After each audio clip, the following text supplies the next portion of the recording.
curiosidade muito, mas muito sinistra que eu trouxe aí também pra mostrar pra você, Vilela. O que tá aquele... Cara, a gente tá vendo Notas de dólar. do lado esquerdo você tá vendo várias notas de dólar. Certo. De 1, de 5, de Elas 20. estão dobradas? Elas estão dobradas em forma de um aviãozinho. É. Aí eu queria saber, você consegue enxergar uma imagem que aparece? É como se fosse uma continuação nelas. Se ele conseguir dar um pouco mais de zoom nas duas primeiras lá de cima também, ó, você vê que a gente tem ali em cima. Na de 5. Você tá vendo na parte de baixo, na ponta do avião, no bico do avião ali embaixo, tem algo que fosse como se fosse uma cúpula assim e um desenho ali no meio, né? Esse é o desenho que você precisa olhar. Parecem duas torres, uma de um lado e outra do outro, soltando uma fumaça. Quando a gente vai pra nota de 10, parece que a fumaça aumenta nessas torres. Sim. Como se fosse fogo ali em cima. Agora a gente pode descer pra nota de 20, por exemplo. A gente tem ali Mano. o fogo aumentando. Do outro lado, na de 50, Desabando. ele já desabou. É isso aí. Mano, que e na bizarro. de 100 acabou. E a gente formou aviões, de certa forma, de papel com as notas, né? É um frame a frame da queda das Torres Gêmeas. Exatamente. Olha que bizarro, Só cara. que as notas foram criadas antes, né? Bem antes, Antes, né? Então, você tem aí mais uma bela de uma mensagem preditiva, a gente falar disso. E aí eu trouxe, só para ilustrar aqui do lado, que no momento da queda das torres, no dia 9 Ele do 11... tava lendo um livro para as crianças, né? Isso, ele estava em uma escola infantil lendo um livro que tinha um nome. A história dentro desse livro era My Pet Goat, ou seja, meu bode de estimação. Para! Exatamente. Olha, No dia 9 do 11, né? E No na dia ilha 11 do 9, né? E na ilha de Epstein tem esse quadro, cara, do Bush com um aviãozinho de papel. Exatamente. Tem as torres em algum lugar ou não? As torres estão caídas. Se você der um zoom na imagem aí, você vai ver que as torres... os bloquinhos embaixo. Os bloquinhos formavam as torres, né? Duas e dois torres, aviões, ó. Dois aviões e duas torres. Do Jenga, né? Que é o jogo que você não pode deixar a torre cair. Esse jogo mesmo. Esse jogo mesmo. Cara. Os caras são brincam fogo, com perigo, né? Brincam com perigo. E quando a gente olha ainda mais para a história dos Estados Unidos, tá falando das notas do dólar, né? Vamos falar então um pouco dos presidentes. O primeiro presidente dos Estados Unidos, George Washington, ele tem uma estátua lá no museu de Washington que ele tá na mesma posição de Baphomet. Não é engraçado isso? Ele tá com uma mão para cima, a outra teoricamente ali para baixo, sentado num trono, assim como Baphomet, que tá apontando para cima e com a outra mão apontando para baixo. A única diferença é que Baphomet tá com duas crianças ali do lado dele, né? Já que a gente tá no ano de Copa do Mundo, sabe uma curiosidade interessante? Você tá vendo que a criança ali ao lado de Baphomet, ela tá com a mão no peito, assim, né? Você já viu como é que é a comemoração do Cristiano Ronaldo, o CR7? Uma das comemorações quando ele faz gol, né? Que ele abre as mãos aqui pra baixo. Mas essa tem outra é a principal. Tem uma que ele vem correndo assim e para fazendo esse mesmo gesto, assim? Colocando as mãos no peito e olhando pra cima. E aí a galera diz que é como se ele estivesse venerando o próprio Baphomet. Oh, que bizarro, velho. E assim, a gente vê que Baphomet não tá muito longe do mundo do futebol. Por quê? Porque na camisa da seleção brasileira... sim, a gente agora, viu né? agora a silhueta ali de algo que Depois parece você acha parece essa Baphomet. imagem que fizeram colocando a camisa azul, a número 2, com o Baphomet. E teve até um cara que desenhou, né? Por cima. Por cima ficou... Olha lá, ficou muito bacana. Essa parte preta que o pessoal fala. Isso aí, a gente consegue ver perfeitamente, cara. Isso daí é... Se aumenta o contraste, fica essa forma aí. Porque a gente tem os chifres e as orelhas, né, do bode. Então, a gente consegue ver a silhueta do Baphomet aí na Ou foi camisa. só uma coincidência também, né? Ou foi só uma coincidência. Eu, na minha opinião, acho difícil ter sido só coincidência. É a mesma coisa quando a gente fala do 33, do 47. É muito número pra bater de forma... Nesse caso das camisetas, tem pessoas que passam por revisão as artes. Não é... tem a pessoa que faz a arte que vai pra não camiseta. É só um cara, né? Tem alguém revisa, passa por uma aprovação, tem todo um conselho. Tem várias aprovações. São várias aprovações. Sabe como eu enxergo isso, Vilela? Eles querendo fazer com que, de forma subliminar, a população... Vai se acostumando, você acha? Não só se acostume, mas como vista a camisa de Baphomet, assim, entre aspas. Entendi. Meio que eles trabalham com a energia e com a frequência, né? Então, de forma subliminar, eles fazem a população vestir a camisa do bode ali de Baphomet. A gente viu o ex-maçom falando a respeito da adoração de Baphomet. A gente viu a numerologia do número 9 e 1. Então, Baphomet vai estar inserido de todas as formas na sociedade, mesmo que seja de forma subliminar, entendeu? Entendi. É isso que acontece. Vamos voltar para as notas de dólar aí. Olha que coisa bacana. O que é essa imagem dessas... Exatamente. A gente falou do pássaro ali, né? Eu coloquei 3 imagens. A primeira é quase que a imagem original. Quando a gente pega aqui, ó, que bom que a gente tem a nota aqui. É essa parte aqui, ó. Essa daqui, né? Exatamente. Então vamos aqui, ó. Isso. Aí por você cima faz da câmera lá, ó. Você Vê lá no monitor. Lá. Isso. Aí você faz mais ou menos assim, ó. Essa parte como se fosse um rolinho. Tá, essa daqui, né? Sim. Isso. Deixa eu enrolar aqui. Para o pessoal entender. Ixi, não vai dar pra ver direito, mas só pra vocês pegarem a ideia. Só pra eles entenderem onde é. E depois cada um pega uma nota de dólar dessa. Boa. Essa nota de dólar aí, ô Vilela, você já tem praticamente um salário mínimo na mão, né? Quase. Eu compro um estado daqui a pouco. Uma cidade já dá pra comprar. Então, é essa parte que a gente tá falando. Então, existem 3 imagens aí. Uma das teorias é que essa imagem esconde uma espécie de cabeça de alienígena ou extraterrestre. Mano. A segunda e a terceira imagem, ele deixa mais evidente isso. Né? A segunda e a terceira elas já foram meio que montadas, manipuladas só para o pessoal entender o que eu tô querendo dizer, né?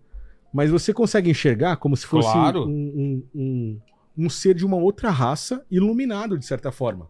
Porque ele tá com um símbolo ali na cabeça, né? Na testa. É você aumentando o contraste. Se você fecha um pouco o olho aqui, já começa a ver esse bichão aí. Você começa a ver. Só fazendo um comentário. É interessante a gente falar sobre essa raça estranha que aparece na nota de dólar, porque a gente acabou de falar dos Anunnakis, dos Anjos Caídos. Sim. É uma outra raça.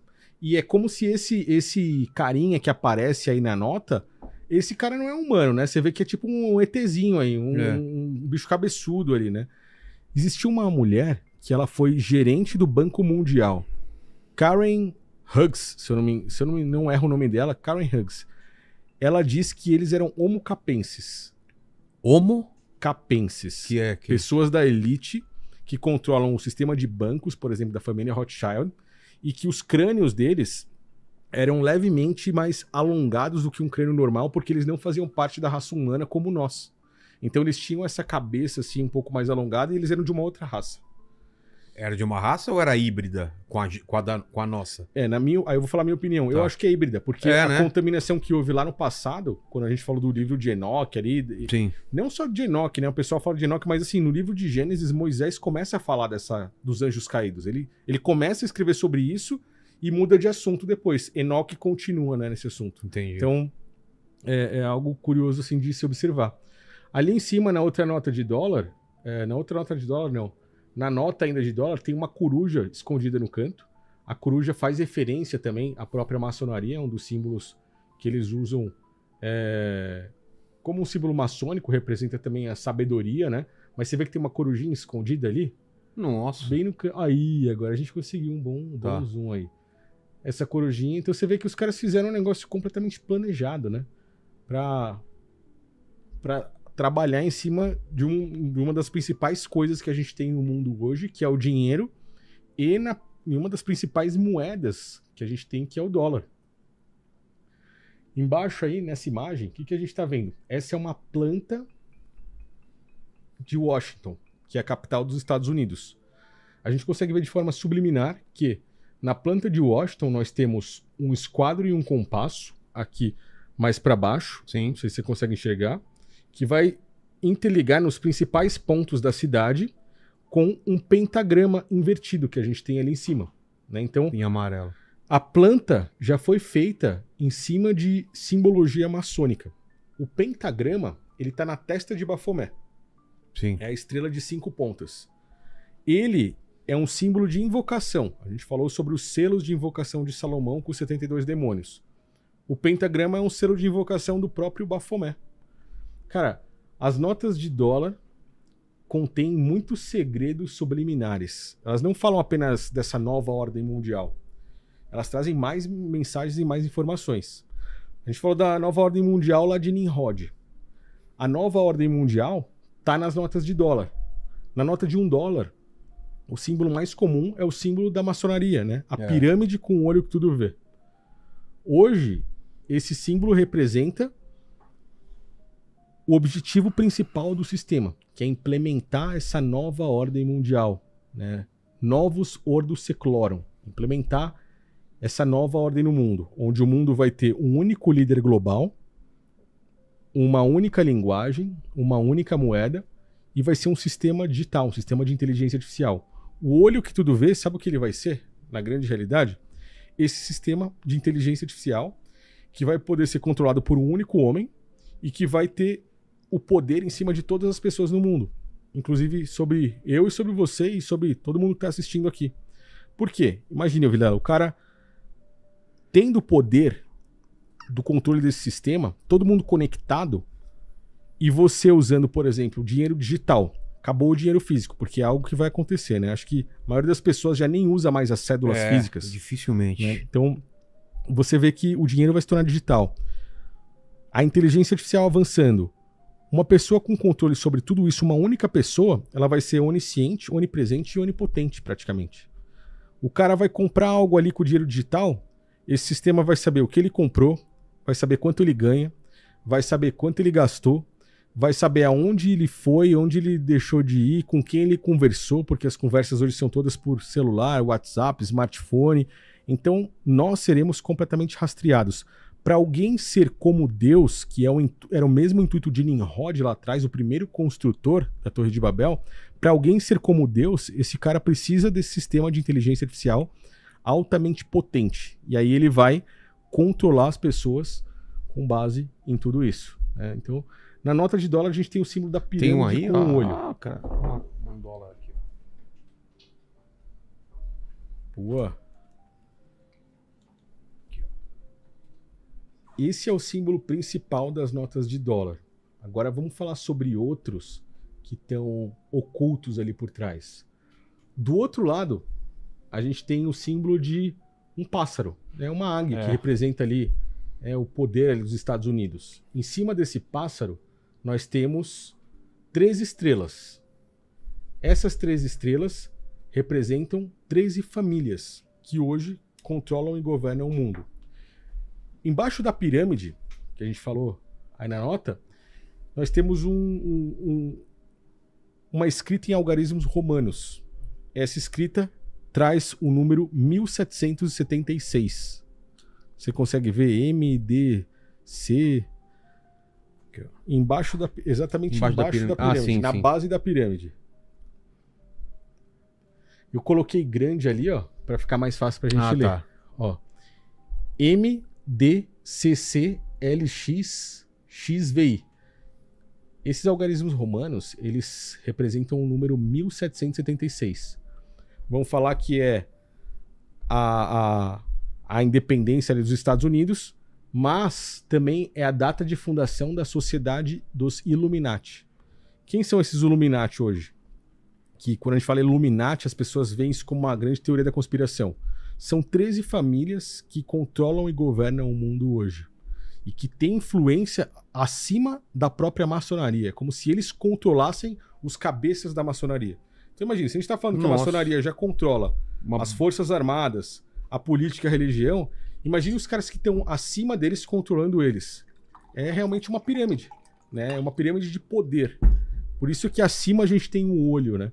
Quando a gente olha aí, sobe só um pouquinho, por favor. Vamos voltar só um pouquinho lá em cima. A águia representa a ordem pelo caos. Dentro da maçonaria, esse símbolo dessa águia que tem, na verdade, um pássaro, né, que tem as 2 cabeças, ela traz uma pirâmide com o número 33 no peito e representa a ordem pelo caos. Por isso que o sistema hoje é completamente desalinhado. Para que eles possam alcançar o objetivo dessa nova ordem mundial, eles precisam de um caos. Criar um caos. Criar um caos para conseguir uma ordem.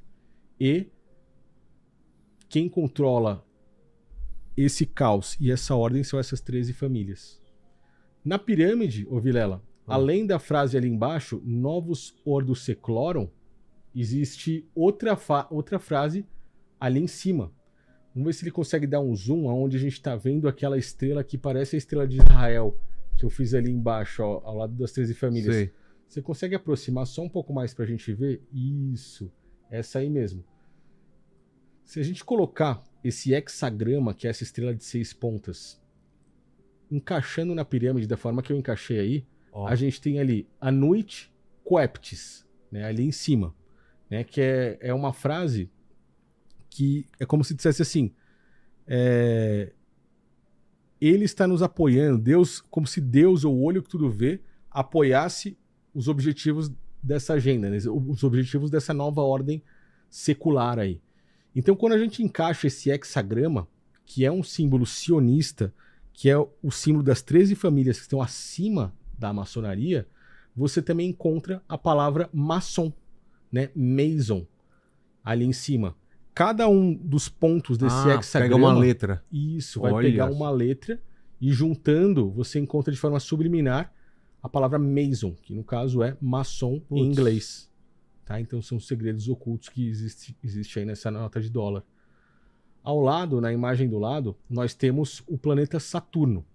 O planeta Saturno, ele tem um hexagrama de forma subliminar. Tanto é que fala um cubo de Saturno. Aquele símbolo que tem ali é um símbolo real que existe mesmo no planeta. Ah, é? Ele tem seis pontas, né? E faz referência ao hexagrama, que justamente é o mesmo que está na bandeira de Israel, que eu coloquei aí do lado. A estrela de 6 pontas. Desse Estado de Israel que nós temos atualmente, que é um Estado completamente sionista. E onde é que a gente interliga tudo isso? Você viu que isso está interligado ali na nota de dólar, trazendo a mensagem subliminar da maçonaria. Pode afastar agora um pouco. Você vê que tem isso no planeta Saturno. E é por isso que, por exemplo, na capa da revista The Economist de 2025, você tem a imagem de Saturno lá em cima, onde eu coloquei a seta. Tá vendo? Cara, que interessante tudo isso, velho. Muito, muito bacana. Que aula que tá sendo, porque, pô, eu não tinha tanto elemento. Pô, espero que o pessoal esteja gostando aí. Não, se com tiver, certeza. compartilhe e dá like, hein? Porque deu trabalho pra fazer isso, hein, Vilela? Ô, Santa, tem perguntas aí? Temos algumas perguntas muito legais aqui, ó. A Renata mandou uma aqui. Você já teve medo de mexer com certos assuntos e acabar mexendo com pessoas muito poderosas? Olha, eu sempre fiquei receoso, né? Principalmente não por mim, mas por causa da minha família mesmo. Então, eu costumo ter muito cuidado. Por exemplo, eu vivo como um fantasma hoje, Vilela. Eu não sei nem como vocês conseguiram o meu contato. É mesmo? Eu vivo como um fantasma hoje. Mas assim, eu só vou em lugares que realmente eu confio. Por exemplo, eu confio em vocês aqui. Confio muito no Vilela, no pessoal aqui, então eu venho. Mas, cara, até hoje, em toda a minha carreira, podemos dizer assim, desde que eu comecei na internet, já faz quase 13 anos aí, a maioria dos convites que eu recebia, assim, eu recusava. Eu recusava por ficar meio receoso. Cara, será que esse cara faz parte disso ou daquilo? Então, eu não sabia. Às vezes poderia ser uma armadilha, né? Tipo assim, o cara tá incomodando, falando disso, tá enchendo o saco aqui, vamos de certa forma atrair ele aqui pra dar um fim. Então, eu tomo muito cuidado onde eu piso, assim, nos lugares que eu vou, justamente por trazer essas informações que algumas pessoas podem não gostar dessa exposição, assim, né? De trazer isso tudo à tona. A Fernandinha mandou uma pergunta, cara, uma pergunta maneira mesmo aqui. Ela falou assim: eu fico paranoica analisando símbolos em filmes, clipes e etc. Como você diferencia quando é viagem ou quando é algo real mesmo? Quando eu vejo muita informação conjunta, eu já começo a entender que aquilo ali é real. Proposital. Quando tem algo muito desconexo assim, aí eu penso, cara, pode não ser, pode ser uma viagem, sabe? Pode não ser isso, mas, por exemplo, o lance do Donald Trump que a gente falou. Cara, o cara fez um discurso no 110º congresso, 119º congresso. A gente tem o número 9 e um invertido. A foto do cara tem 9 estrelas de um lado, 2 listas que remetem ao número 11 do outro, nas redes sociais. O boné que o cara usou na campanha, o número 45 e 47 que remete ao 9 e o 1. O discurso do cara começou às 9 horas da manhã e 11 minutos. É muita coincidência pra você falar que é mera coincidência. Então, quando eu vejo isso, eu falo, não, isso aqui é algo planejado, não é viagem. Agora, você tá assistindo lá um filme, de repente aparece uma imagem, ou uma fala, ou um número que tá completamente desconexo de todas as outras coisas. Então ali eu penso assim, ó, pode não ser, eu dou esse desconto. Esse desconto, boa, eu dou esse desconto. A Amanda mandou uma aqui. Thiago, você acha que a verdade libertaria as pessoas ou causaria mais caos ainda? Eu sempre penso que a verdade libertaria Também acho. as pessoas. Por mais bizarra que ela seja, tem Tem que ser desmascarada. Exatamente.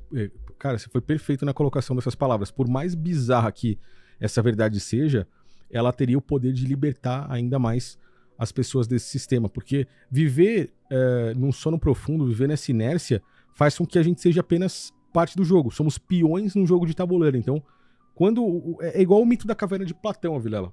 Você já viu o mito da caverna de Platão? Sim. Ele representa a Matrix que a gente vive. Fica 3 carinhas sentados numa rocha. Atrás dessa rocha tem 1 ou 2 ali que ficam com imagens que fazem sombra na parede para Uma fogueira no meio deles, né? Isso, exatamente, essa imagem mesmo. Mas um deles conseguiu escapar e sair e ver quanto o mundo real é muito mais bonito, belo e melhor do que essa Matrix a qual aquela minoria de pessoas usou para aprisionar aqueles ali que acabaram se acostumando a ver aquilo e então... Para eles aquilo era o mundo real, né? Isso, exatamente isso. Então pensa assim, sempre a verdade vai libertar.